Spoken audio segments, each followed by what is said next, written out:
সন্দেশখালীর বেতাজ বাদশাহ শেখ শাহজাহান তার স্ত্রীকে আবারও তলব করা হলো। শেখ শাহজাহানের স্ত্রীকে ফের তলব করলো ইডি। আগামীকাল সিজিও কমপ্লেক্সে হাজিরার নির্দেশ দেওয়া হয়েছে।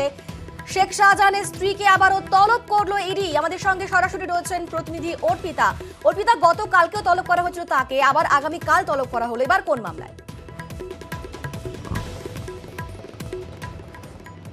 দেখো, তোমাকে জানিয়ে রাখি যে গতকালের পর আজ আগামীকাল ফের তলব করা হয়েছে শেখ শাহজাহানের স্ত্রী তাসলিমা বিবিকে এবং সিজিও কমপ্লেক্সে তাকে কিন্তু তলব করা হয়েছে। এবং ইডি সূত্র থেকে খবর যে মূলত কিন্তু এই যে ভেরি জমি দখল সংক্রান্ত যে একাধিক আর্থিক যে লেনদেন, সেই বিষয়ে তাকে যেমন গতকালকে জিজ্ঞাসাবাদ করা হয়, তার ব্যাংকিং যে ট্রানজাকশন বা আর্থিক যে লেনদেন সেই বিষয়ে তাকে জিজ্ঞাসাবাদ করা হয়, কিন্তু বেশ কিছু জায়গায় অসঙ্গতি রয়েছে। সেই বিষয়ে আবারও ক্ল্যারিফিকেশনের জন্যই ফের তাকে তলব করা হয়েছে আগামীকাল, তেমনটাই কিন্তু ইডি সূত্র থেকে খবর। আগামীকাল এই শেখ শাহজাহানের স্ত্রী তাসলিমা বিবিকে সকাল 11টা নাগাদ তলব করা হয়েছে।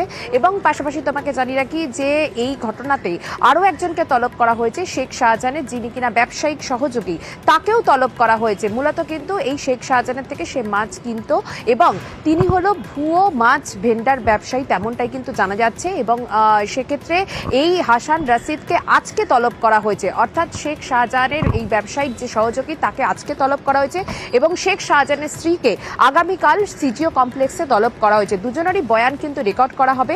এক্ষেত্রে শাহজাহানের স্ত্রীর বয়ান গতকালকে রেকর্ড করা হয়েছে, কিন্তু আরও বেশ কিছু জায়গায় এবং আর্থিক লেনদেন সংক্রান্ত বিষয়ে কিছু জায়গায় এখন অব্দি মিসিং লিঙ্ক রয়েছে, সেই কারণেই মূলত তলব, তাকে জিজ্ঞাসাবাদ করে বয়ান রেকর্ড করা হবে।